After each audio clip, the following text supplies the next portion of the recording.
Sunday, July 3rd, 2022. The statement noted that the arsonist overpowered security guards in charge of the Commission's office forced their way into the premises and burned down the building.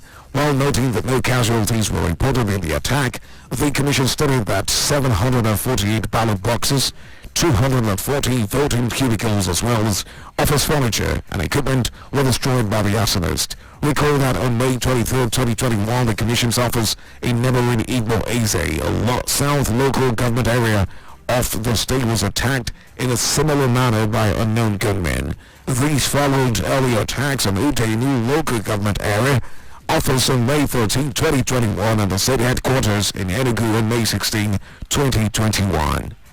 And back here in Rivers State, reactions are now trailing the formation of a reconciliatory committee by the People's Democratic Party, PDP's Board of Trustees, BOT.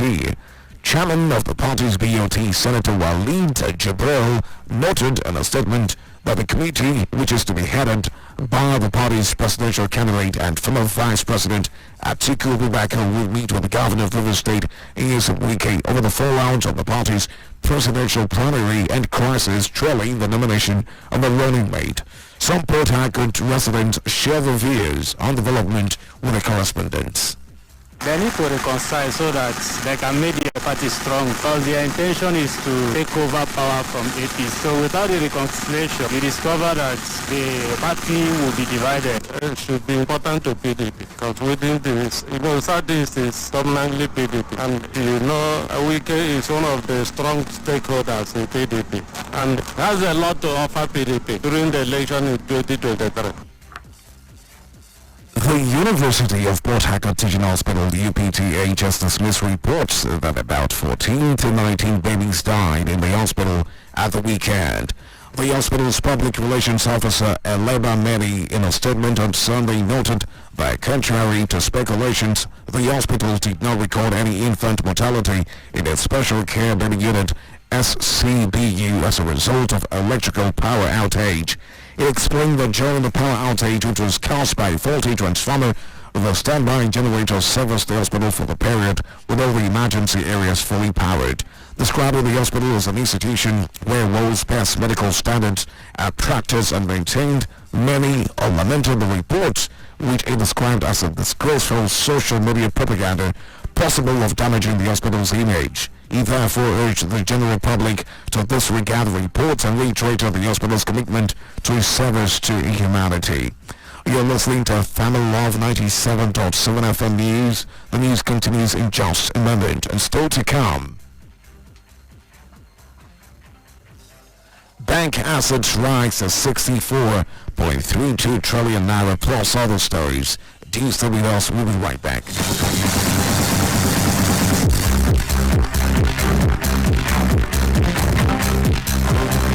Stay up to date with the biggest news and current affairs from the local, national and international scene on Family Love 97.7 FM Port Harcourt.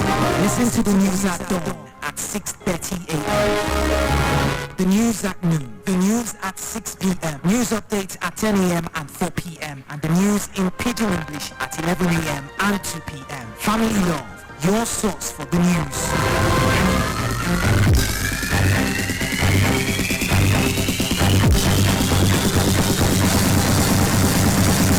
Welcome back, and now the rest of the news in business. Nigerian banks' total assets rose by 11.15 trillion naira in 1 year to 64.32 trillion naira as of the end of April. Latest figures from the Central Bank of Nigeria, CBN, revealed that assets of the lending institutions had hit 53.17 trillion naira in corresponding period of 2021.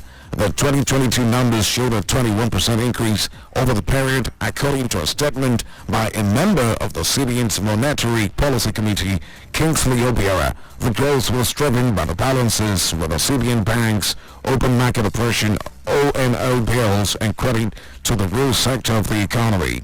It said some sectors with the increase of credit included manufacturing, consumer credit, general commerce, information and communication, and agriculture. On the foreign scene, leaders of the Economic Community of the West African States, ECOWAS, have lifted economic and financial sanctions imposed on Mali.